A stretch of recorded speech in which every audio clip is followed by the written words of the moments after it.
श्रमण भगवान महावीर स्वामी के चरणों में कोटिशः वंदन। परमाराध्य परम वंदनीय पूज्य गुरुदेव गुरुनी मैया एवं समस्त ऊर्जा पुरुषों के चरणों में भावपूर्ण कोटिशः वंदना।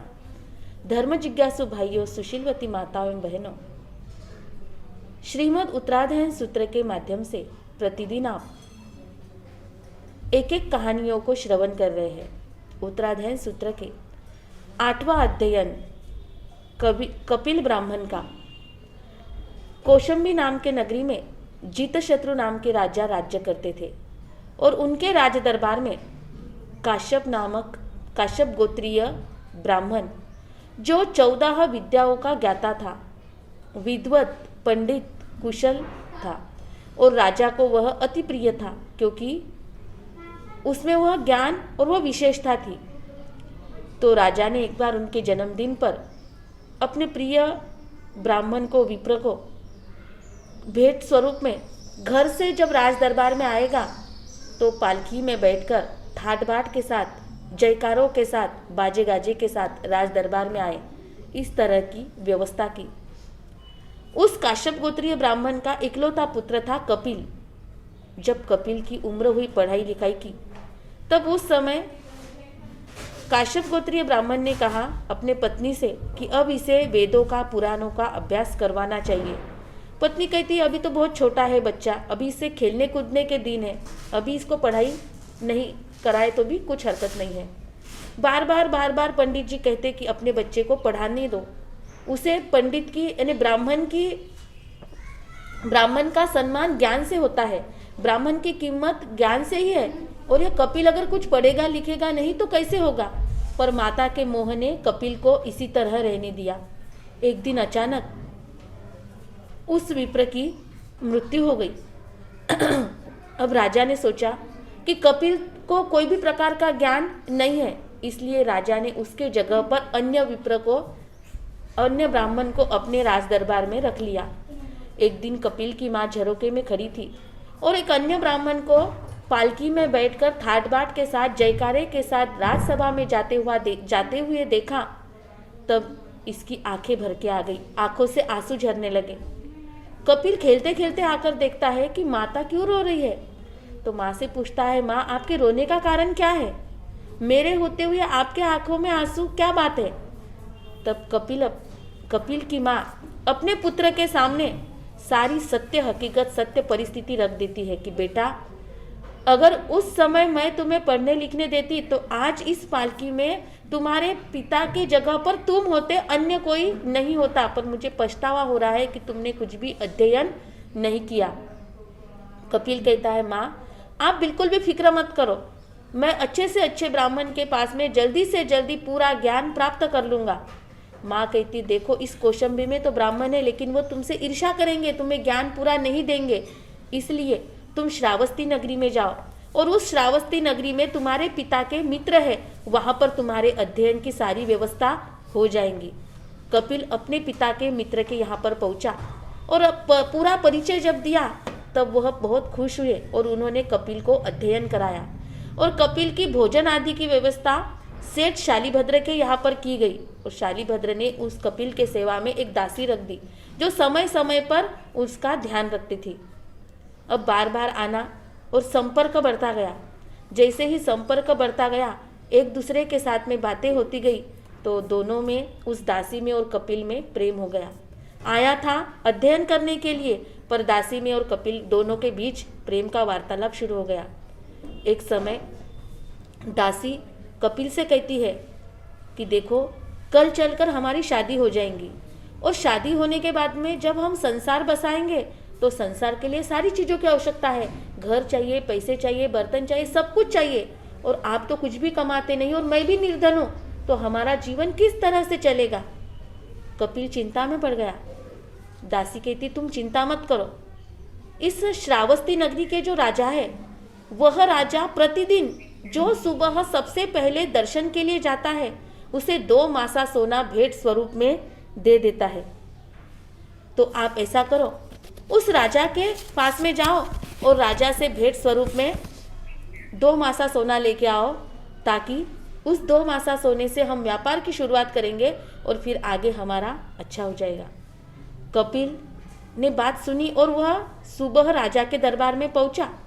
जैसे ही राजा के दरबार में पहुंचा, परंतु वहां कपिल के पहुंचने के पहले कोई पहुंच चुका था और वह 2 मासा सोना लेके चला गया। 2-3 दिन तक यही क्रम चला रहा। कपिल दरबार में जाता और उसके पहले कोई ना कोई निकल जाता।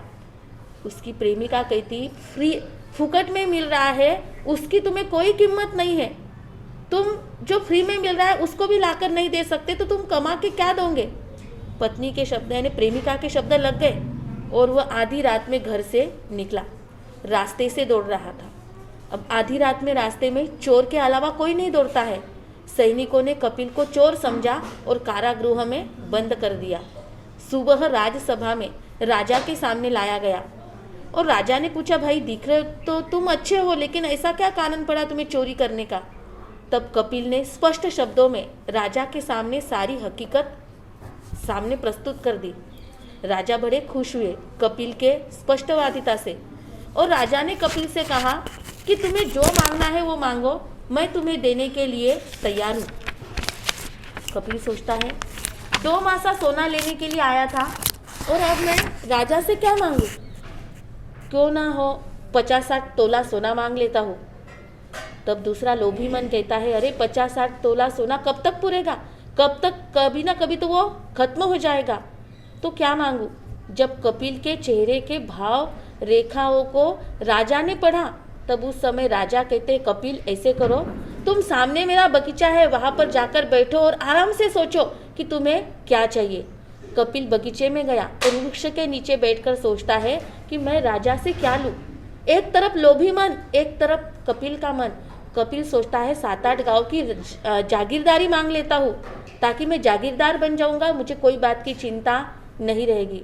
लोभी मन तुरंत उठ के खड़ा होता है। लोभी मन कहता है, अरे कपिल 7-8 गांव की जागीरदारी तो तू मांग रहा है, लेकिन कभी राजा को गुस्सा आया और उसने जागीरदारी छीन ली तो तू क्या करेगा। फिर लोभ ने दौड़ लगाई।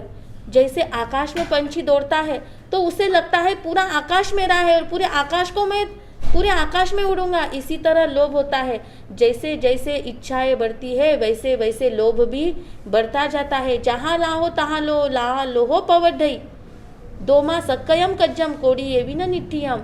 2 मासा सोना लेने के लिए आया हुआ कपिल जहाँ लाहो तहाँ लहो, जैसे जैसे लाभ हुआ वैसे वैसे लोभ की इच्छाएं बढ़ती गई। ये इच्छा, ये आकांक्षा, यह अपेक्षा, यह लोभ, यह तृष्णा, यह कहीं भी रुकने वाला नहीं है। कपिल की इच्छाएं बढ़ती गई। 7-8 गांव की जागीरी से वह आगे बढ़ा। लोभी मन कहता है आधा राज्य मांग ले। जैसे ही आधा राज्य मांगने के लिए चिंतन किया तो फिर मन में विचार आया कि अरे राजा अगर मुझ पर आक्रमण करेगा और मेरा राज्य छीन लेगा तो फिर मेरा वही हाल होगा जो आज है। क्यों ना मैं राजा से पूरा ही राज्य मांग लूं। लोभी मन कहाँ पहुंचा, 2 मासा सोने से पूरे राज्य पर पहुंच गया और जैसे ही पैर एक कदम उठा कि राजा को कहता हूं मुझे पूरा राज्य चाहिए, वैसे ही अंतकरण से एक आवाज आई कि कपिल तू ये क्या कर रहा है, तू लोभ के लालच के तृष्णा के कितने गर्त में गिर गया है। जिस राजा ने तुझ पर उपकार किया, जिस राजा ने कुछ मांगने के लिए कहा, उस राजा का राज्य तू छीन रहा है। उस राजा को तू रोड पर लाने का काम कर रहा है। यह तृष्णा पूरे राज्य तक भी नहीं रुकेगी। पूरा राज्य मिल जाएगा तब दूसरे राजाओं के राज्य की भी अपेक्षा हो जाएंगी, क्योंकि तृष्णा को कहीं भी पूर्ण विराम नहीं है। जैसे ही अंतकरण की आवाज आई तो अंतकरण की आवाज को कपिल ने छिपाया नहीं, अंतकरण की आवाज को कपिल ने दबाया नहीं और उसे पश्चाताप होने लग गया। धिक्कार है मुझे, यह मैं लोभ के तृष्णा के पीछे मैं कैसा पागल हो गया। और जब पश्चाताप करते करते कपिल को जाति स्मरण ज्ञान हुआ और जाति स्मरण ज्ञान में अपने पूर्व भव को देखता है कि पूर्व भव में मैं साधु था, मैंने उच्च क्रिया का पालन किया, कठोर तपश्चर्या की, लेकिन अंश में लोभ रह गया, इसलिए मेरा परिभ्रमण संसार का बढ़ गया।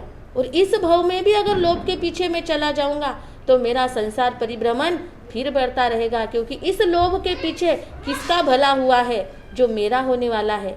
कपिल ने चिंतन किया और जाति स्मरण ज्ञान से जब अपने पूर्व भव को देखा तो निश्चय कर लिया कि अब इस लोभ के पीछे मुझे जाना नहीं है। और कपिल के मन में वैराग्य आ गया। राज दरबार में जाता है। राजा पूछते, कपिल बोलो तुम्हें क्या चाहिए? तब कपिल कहते, राजन मुझे वो खजाना मिला है जो आपके राज दरबार में आपके खजाने में नहीं है। मुझे वो सुख आत्मा का मिला है जो आप मुझे देने के पात्र नहीं हो। मुझे वैराग्य आ गया है और मैं दीक्षा लेना चाहता हूँ। उसी राज्यसभा में देवताओं द्वारा कपिल को साधु का वेश दिया गया और कपिल वहीं पर साधु बन गया।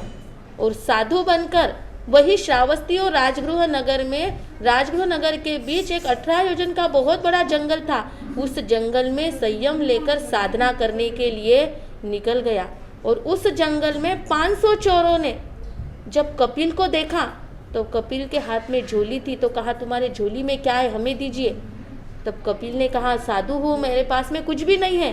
तब चोरों ने आग्रह किया कि तेरे पास जब कुछ भी नहीं है तो तुम हमें एक गायन से कुछ तो भी सुनाओ।